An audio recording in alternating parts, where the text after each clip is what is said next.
সামনে লোকসভা নির্বাচন, দলীয় সংগঠনকে মজবুত করতে বিশেষ নজর সিপিআইএম নেতৃত্বর। নদিয়া রানাঘাট তপশিলি লোকসভা কেন্দ্রে সিপিআইএম প্রার্থী অলোকেশ দাসের সমর্থনে নির্বাচনী কর্মীসভা এবং র্যালিতে অংশগ্রহণ করলেন বামফ্রন্ট chairman Biman Basu. Nadia Shantipur public library হলে ৫ শতাধিক কর্মী সমর্থকদের সঙ্গে নিয়ে নির্বাচনী কর্মীসভা করেন বিমান বসু। উপস্থিত ছিলেন রানাঘাট লোকসভা কেন্দ্রের সিপিআইএম প্রার্থী অলোকেশ দাস সহ একাধিক শীর্ষস্থানীয় সিপিআইএম নেতৃত্বরা। এদিন কর্মীসভা থেকে তৃণমূল এবং বিজেপিকে বাংলা থেকে উৎখাত করার ডাক দেন বিমান বসু। নাগরিকত্ব সংশোধনী আইনে সরব হলেন তিনি।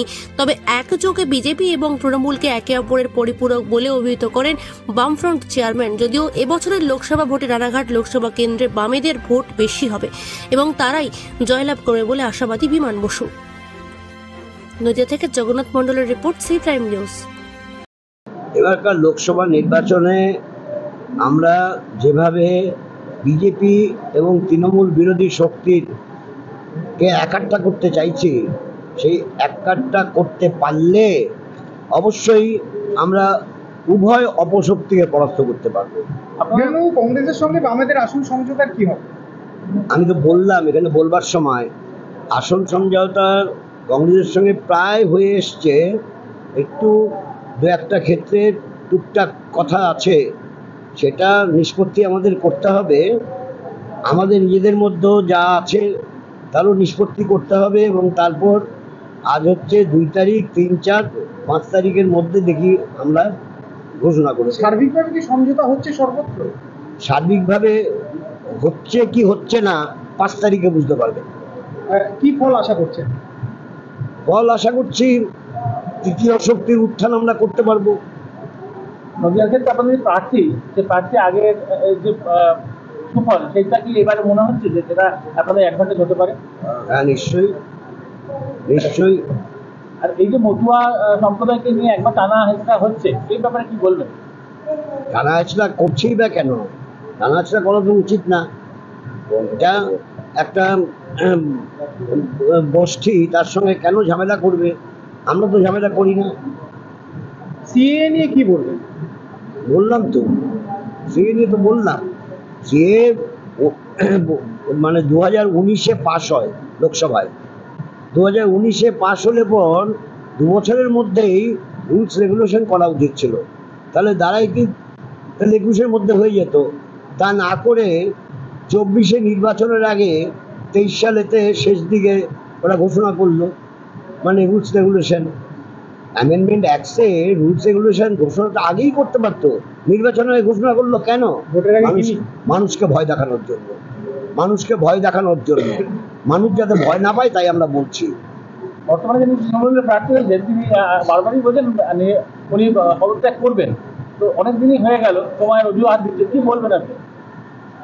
মানে আমি যে কথাটা বললাম, তৃণমূল আর বিজেপি তাদের ঘর ওয়াপসি খুব সহজেই হতে পারে। বিজেপি সম্পর্কে তৃণমূল বলে যে ওরা একটা ওয়াশিং মেশিন, ওরা একটা ওয়াশিং মেশিন। আচ্ছা, যে নাকি বিজেপি থেকে তৃণমূলে আসছে, সে কি তাকে কি বলা হবে? ওয়াশিং মেশিনে ধোয়া হয়েছে তো তৃণমূলের ওয়াশিং মেশিনে, সেটা জানতে চাই। একে অপরের পরিপূরক বলে মনে করছে? তাই তো, ওরা সবসময় একে অপরের পরিপূরক।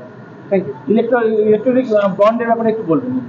কি বলবো, ইলেকট্রাল বন্ড নেওয়ার ফলে এই তো কাল থেকে জীবনদায়ী সমস্ত ওষুধের দাম বাড়লো। কারণ ওষুধ কোম্পানি এবারে গাদা গাদা টাকা দিয়েছে, চুক্তি করা আছে, একটু পরে করবে, এক্ষুনি করবে না, সময় নাও। সময় নিয়েছে, তারপর বাড়িয়েছে। সব ক্ষেত্রেই এরকমই হচ্ছে, সব জিনিসের দাম বাড়বে। আর ইলেকট্রাল বন্ডে বিজেপি হাজার হাজার কোটি টাকা, কিন্তু দ্বিতীয় হয়েছে তৃণমূল। কংগ্রেস তো দ্বিতীয় না, কংগ্রেস তৃতীয় না। পরে দেখা গিয়েছে কংগ্রেস দ্বিতীয়, তৃণমূল তৃতীয়। সেটা আমি জানি না, আমি যা দেখেছি তাতে প্রথমবার বেরিয়েছিল। হ্যাঁ, আর বিজেপির ক্ষেত্রে একটা জিনিস বলা হচ্ছে, সেটা হচ্ছে অলোকেশ বাবু দাঁড়িয়ে নাকি গতবার যে বামের ভোট নামে গিয়েছিল, সেটা নাকি এবার থাকবে। তার ফলে তাদের মার্জিন কমবে, অর্থাৎ বিজেপির নাকি জয়ের মার্জিন কমবে। কি বলবেন? আমি বলছি আমাদের ভোটাররা যেভাবে বুঝতে না পেরে অত্যাচারিত হয়ে তৃণমূল থেকে মুক্তি পাওয়ার জন্য বিজেপিকে ভোট দিয়েছিল, তারা সেই ভুল আর করবে না। তার মানে এবারে তারা সিপিএমের সাথে তৃণমূল বিরোধী বিজেপি বিরোধী ভোটই করবে। ঠিক আছে, থ্যাংক ইউ।